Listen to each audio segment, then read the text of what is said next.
What's up, guys? We're finally back in the studio for another episode of At the Pump. We've had some things going on with our personal lives. We'll dive into that throughout this conversation, but we're here. Another episode for you. What's going on, guys? It's been a little hiatus for us, about 2 weeks or so, but nonetheless, we're back. We're excited. Apologize for keeping you guys waiting, but let's dive into it. It's been a kind of a busy couple weeks and also a pretty slow couple weeks. Busy off camera, yeah. Yeah, for sure. And it's been hot AF here in the Phoenix area. Yeah. I am drained. I have no energy. I feel like the phone battery on red constantly. Just low battery. Please plug me in and get some sleep. I know. It's been really hot. It's been like 117 degrees or, for numerous days. Yeah. It's tough to go out and do anything. It's tough to go out and film. It's tough just to go out and getting into little daily tasks of getting into your car.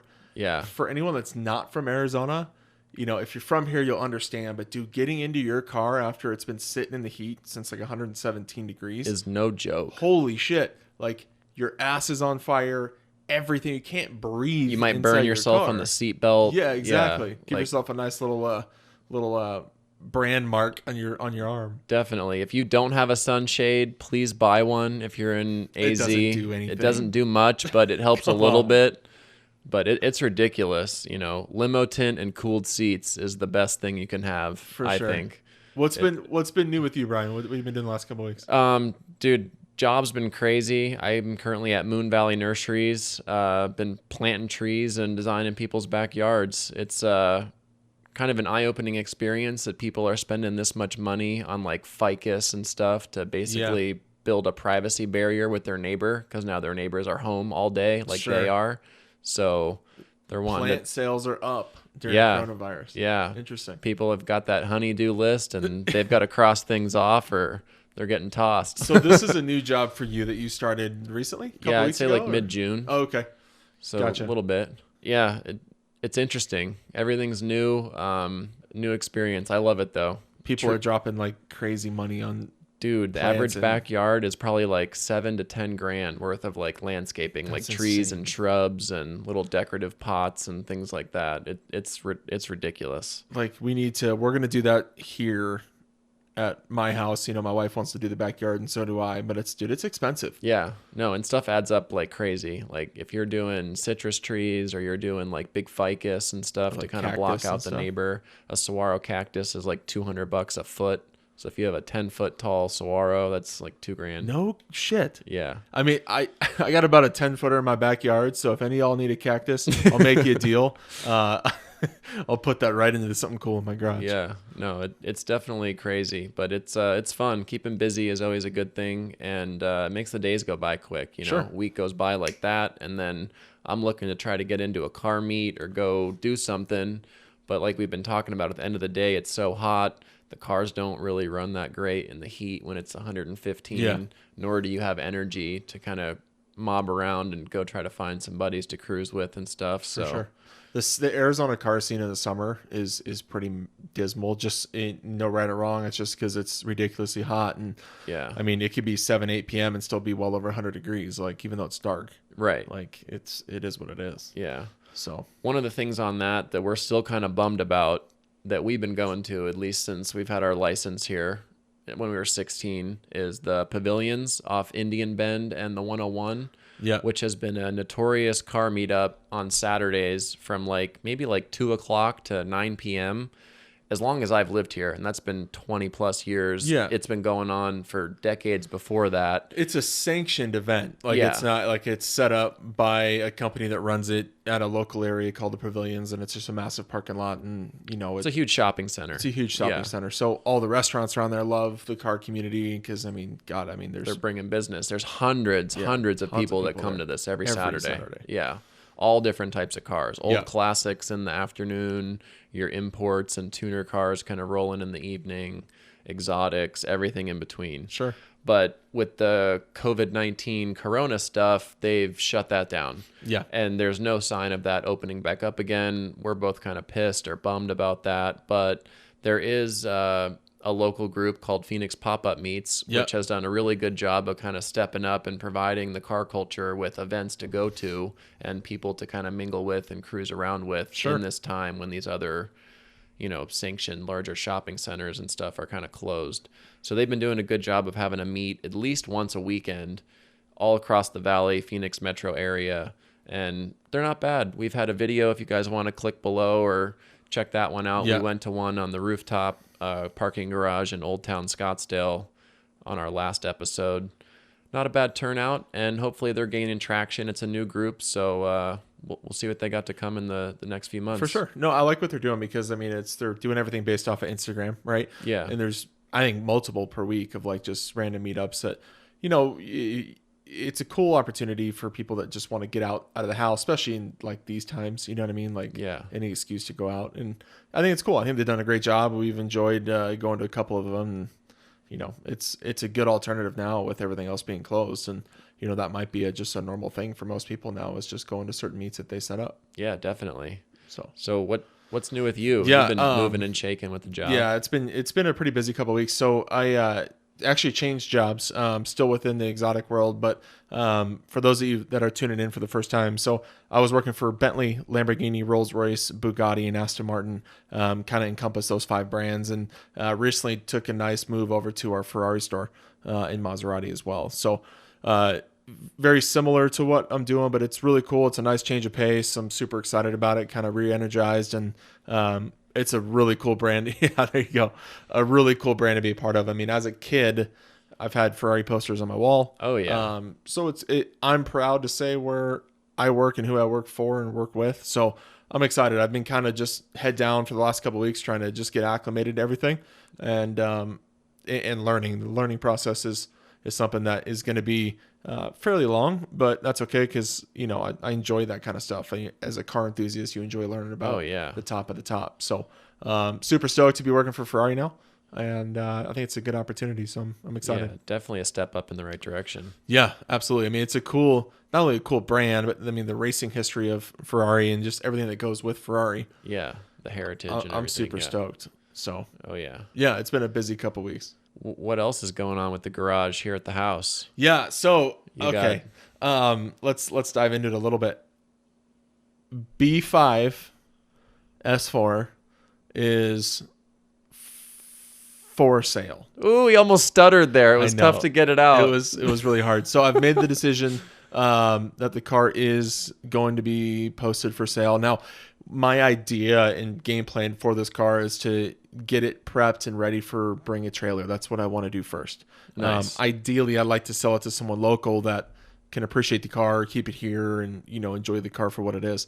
But ideally, I think game plan for that car and kind of what Bring a Trailer is definitely a focus group of enthusiasts for certain cars, like the B5 S4 that I have. So that's going to be the game plan. It's hard because like I'm notorious for getting cars like, I don't want to say restored, but built, done, completed, ready to go, enjoy it for a little bit, and then on to the next thing. Yeah. So the passion's in the project almost. It is. Right? And it's a great car. It's a third car for me. So the car is officially for sale. It's very hard to say because I have enjoyed that car. I've put a lot of time and money into that car as well over the last just over a year that I've owned it. Yeah. So the car is going to be for sale. So if you guys are interested, send me a DM, shoot us in the comments. Happy to get you some information. I haven't created an ad or anything like that. Kind of did a little teaser like on Instagram, like, hey, if you want it, let me know. And so I've got some DMs and stuff, but I would love to ideally keep it local, but the game plan is to go on Bring a Trailer, which is cool because I've never done that. I've watched cars go through Bring a Trailer. Yeah. So, set a reserve, pay the $99 and see what that car can bring. Yeah. If you guys don't know what he's talking about, we did a reaction video of you driving me around in the B5. So scroll down on our channel, check that out. It's an amazing car. Like Pat said, it's in immaculate condition. This thing is perfect, ready to go to a good home. Yeah. It's a sad time, but listen, I mean, I'm always on to the next thing, and there's some things on the horizon that we'll see in the future. Can you tease us with something that you might be thinking about? Are there like an A, B, C, D, like some options? No, as a car enthusiast, it's difficult because when you give yourself a budget of X, let's just say whatever it is, Oh, there's a lot of cars that go through your mind that you'd love to own, but Yeah. it's narrowing down to really what is it that you're looking to get out of a car. So I've been looking at all sorts of stuff. I don't want to give it away too much. I will say, side note, there was a car that popped up that I was interested in that I actually went and looked at last night, and it was a 2014 C7 Corvette. It was Velocity yellow, so it's about as yellow. I know. Jumping into the American muscle car. I just had I had to see it. I had to see the car. Like, I like my Euro and German stuff, but I'm like, I mean, I've also had the history of American cars too. I've had a lot of Mustangs. I've had a lot of stuff. So I kind of tend to go back and forth. But this car came up, and I'm looking at specific cars, and this car was a 7-speed manual, which is really cool, by the way. I've never driven it before. 7-speed manual. It was a Z51 pack, so it had all the goodies on it. 2014, I think it had like 18,000 miles on it. And it had the competition sport seats, which are like those carbon fiber buckets. Pretty well optioned car, all the right options. Sounds like. So I get there, and it's always funny because like photos online in a photo booth make the car look substantially better, or maybe misinterpret the real condition of the car based on how good their lighting is. They catfished you. It wasn't them catfishing me, but me being analytical and in the business, I know a lot what to look forward to, like what to look for in a car. Dude, I pull up and the car looks great from like 10 feet. You start getting closer and it's like, you start seeing little pieces of paint that are peeling up on the front bumper where the headlights are, the headlights were taken out for some odd reason, put back in, but they weren't put in correctly. So all the vibrations cause the headlights to kind of like nick up the paint, and the paint's kind of peeling back like a fruit roll up in the front bumper, and tires were completely shot in the rear, rightfully so. If you got a 450 horsepower C7 Vet, I would slide it around every corner I get, but tires were shot. The funny thing is though, like the salesman goes and starts, he goes, "Oh, it sounds great." I said, "Great, cool." And I noticed like on the exhaust, it said Corsa. So I had a Corsa exhaust on it. Great brand. Yeah. Good exhaust. He starts it. And the moment the car starts to warm up, all of a sudden, like it starts loping like out of nowhere. It's like, whoa, whoa, oh, oh, oh. It sounds like a, that old muscle car. Cammed up. It had to have a massive cam in it. It was cammed for sure. But dude, I sat in the car as it's idling, and like I felt every fat in my body like jiggling. The car was like shaking so hard, dude. I'm not joking. Like it literally felt like the engine mounts were either on their way out or already gone. Like, dude, the whole car, I'm not joking, was shaking so hard. You'd rev it, it'd sound great, comes back to idle, and it's just loping. And I'm like, at that point, I gave the guy the keys back. I'm like, dude, I'm not gonna waste your time. Like, I'm not interested in something like this. Yeah. Like if it's fully stock, great. If it had a little bit of an exhaust, cool. But you start pulling the motor all the way out, and, or the top end of the motor off, and putting a cam in it, like, might be great for someone that's looking for a fun drag car or whatever it is. But when you're looking for a fun sports car that's comfortable that you can drive on a daily basis, I'm not trying to get my tits shaken every red light that I'm at. Right. You know what I mean? Yeah. Keep it over the pond. Keep it in the German section. No, of course. To drive. For sure. I may have to, I'll give a little bit of a hint. The car is smaller than a C7 Corvette.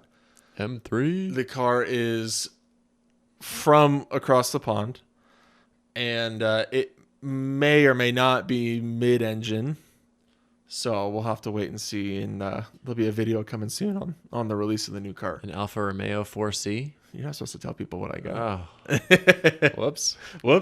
Side note: that is a really cool car, by the way. But yeah, so B5 for sale. If you guys are interested, let me know. I haven't put an ad together or anything yet. I want to get all the lists and all the paperwork that I have, everything together. Got the title, everything's ready to go. So if you guys are interested, let me know. If not, it's going to Bring a Trailer, and we'll document that process too, because I would like to share with you guys and you what the process of Bring a Trailer is. If those that don't know what that is, it's essentially an online auction for car enthusiasts, unique cars. You're not going to go see a 2015 Kia Optima there.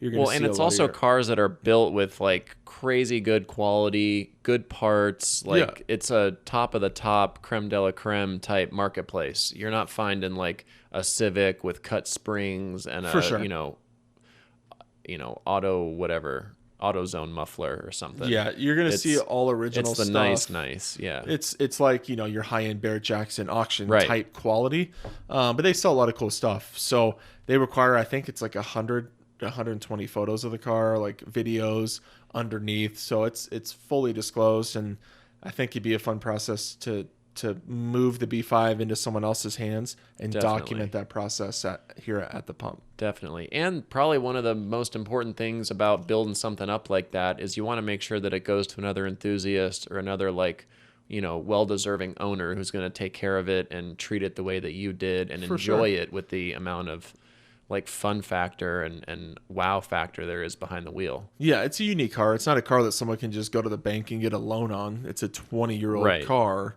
that has, you know, a shit ton of horsepower and a lot of stuff done to it. So it'll be hopefully going to another enthusiast like me that can enjoy the car, and I'd love to keep it local if possible so that, you know, someone can enjoy it here in our local scene and I can still see the car and kind of follow its process. So yeah, no, that would be really cool. I put a lot of time into that car and money for sure. So we'll see. But another sad note is, as of yesterday, SEMA 2020 has been canceled. They canceled it this year? They canceled it. I went the last 2 years. I look forward to going every year. It's a bummer. I understand the reasoning. Obviously, coronavirus is you know, making 2020 just a complete shit year for a lot of people. But hey, listen, I mean, that's a gathering of like hundreds and thousands of people. Yeah, I was going to say, for those that don't know, SEMA is like the who's who of the automotive world going to the Las Vegas Convention Center every year to kind of display the latest and greatest of what's coming out and what they're putting in the marketplace. I took my dad last year, and my poor father, you know, he stuck around with me. I think we walked in one day almost 16 miles. From what I heard, to if you go up and down every aisle of the SEMA show, it's equivalent to walking 27 miles. Whoa. So we were there for 2.5 days and we still didn't see everything. No kidding. It's crazy. You know, you got to have a game plan when you go to SEMA. And it's also funny because you get such sensory overload after your first couple hours of being there. Yeah. There's only so much cool stuff you can actually like process. Like the biggest cars last year were the Toyota Supra, the A90 Supra. Yeah. Everyone had one of those, and the Gladiator. So there was tons of both of those, and you know, every Gladiator's got every single aftermarket bit you could ever imagine: rooftop tents, lifted, you know, V8 swap, whatever it is, like just crazy stuff.